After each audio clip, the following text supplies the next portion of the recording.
Hitting irons that don't have much forgiveness makes golf harder.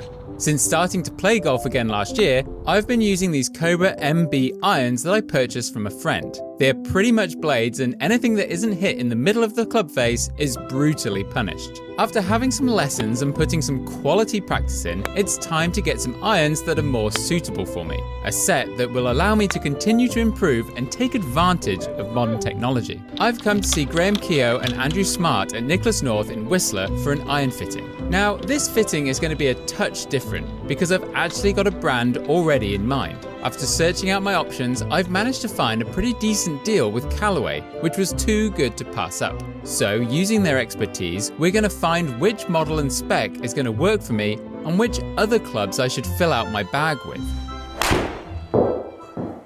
So you want to take some elevation off or not? So really, my problem is that I'm not happy with the distance that my irons are going, and I think most of that is because of, well, my ability to compress the ball. And golf's going to be really tough using those golf clubs that you have when you're not hitting the middle effectively. The first step is seeing how my Cobras are actually performing, and I had some ideas about what I was looking for as well.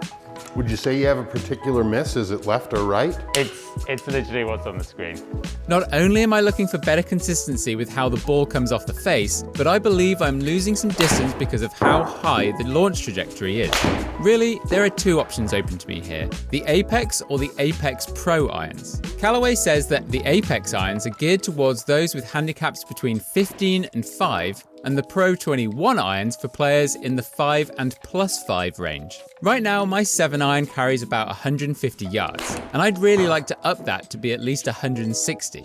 Graham takes a look at my swing speed and says that I should be doing that already, but you can see from the smash factor that I'm not transferring that clubhead speed into ball speed. 1.29 is pretty low, and tour average is 1.33 with a 7 iron. And that 0.04 difference is where I'm losing those 10 yards. I have previously had the Cobra's lofts checked and the lie angle set to 0. Using a strike mat, Graham checks if this actually works for me. Then we did the same test with the Apex Pro irons. Apex Pro. These are the ones I thought would be too bladey. Graham asked me how I felt about the weight of the Apex Pros that I was trying out, and I gave no preference as I had committed going into this fitting to only listen to their recommendations. He suggested that a lighter shaft will help me move the club through the ball more easily. So just from a golf club standpoint, more on a delivery standpoint, we see this club speed, pretty good. PGA Tour average being about 89, 90 miles an hour. We look at smash factor, that's the centeredness of hit, also pretty good. Ball speed's actually pretty low. When we talk PGA Tour average for a 7 iron, between 19 and 21 degrees. If we start talking hitting it further, it is all here. So it's how you're delivering the golf club at the bottom. But if this is a goal, this is the answer. Graham goes on to say that that delivery of the club is being caused by some early extension, and at impact my club head is a tiny bit towed down. So they made sure that when fitting to not take this into account, because I was working on my swing and this would likely get fixed. Because we look at that, we could realistically expect distances of like 165 with a 7 iron. What I see a little bit, and again, not the instructor, I see a club path pretty severely from inside to out, and the face angle, you've managed to match it up pretty well so you can make it go at the target. But with it going that far inside to out, it's going to be pretty tough to lean the golf club forward. I mean, we can fit for golf clubs. I agree with you 100%. That golf club versus that golf club, this is going to increase the fun factor. Our misses are going to be a little bit more consistent. Like, I don't look, from a playing golf standpoint, I don't look at this value as important. I look at the high-low values. Best shots with this golf club are going to be 155, worst shots are going to be 148. With this golf club, best shots are going to be 155, worst shots are going to be 125. As I'm actually trying to improve my swing mechanics and don't have any issues with clubhead speed, Andrew addresses how a game improvement iron, like the Apex, wouldn't be a good fit. With greater forgiveness, there would be some occasions where the ball can come out really hot out of nowhere. So focusing on something that I can grow into is going to be a better fit. We're just going to be using 7 irons for this fitting, so let's check in on the specs. The Cobra Loft is 34 degrees, the Apex Pro is 33 degrees, and the Apex is 30.5 degrees? That seems really odd. Andrew then explains why there is such a difference between these lofts. What this hollow body club does is they've allowed it to take some loft off, but because of the hollow body it launches, think 6 iron loft, 7 iron length, 8 iron launch. Launches higher, launches faster, goes further. This club head feels a lot heavier. You're also feeling like this, like I upped the weight on the shaft. Nope. Feel a little sluggish? I don't like these. Yeah, here you go. Let's go 120, it's heavy. Have you had them hit a 105 yet? Oh yeah.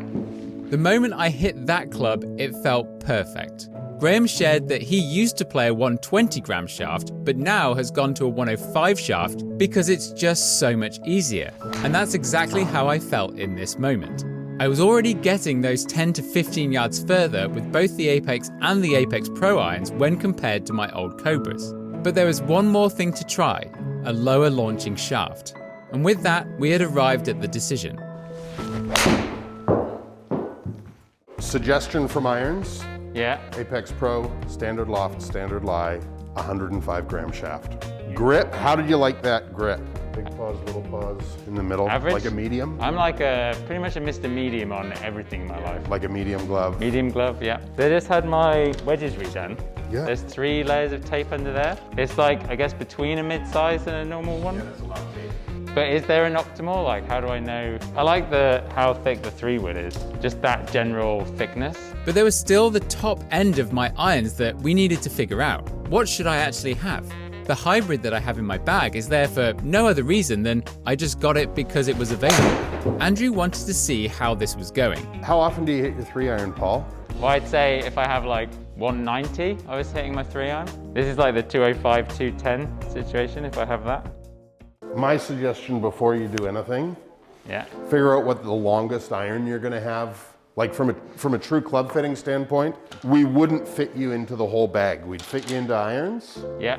Once the irons come, you figure out what your longest iron is. We know that you like this, so that goes 230. If your longest iron goes 180, like if it's a 4 iron, and we decide that's what it's gonna be, maybe it's a 3 iron. Now we need to figure out where the gap is in there and how much of a gap. So 230, 190, we need something that goes about 215 in the air. When I grew up playing golf 100 years ago, a 3 iron used to be 24 degrees. Right? When we talk about that 3 iron, we need to figure out what the loft is. By the numbers though, the 3 and the 4 iron would probably perform very similarly.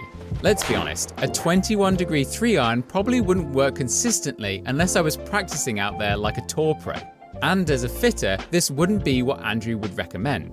Graham says he doesn't carry a 3 iron purely because modern lofts have changed so much that it's become redundant in his bag.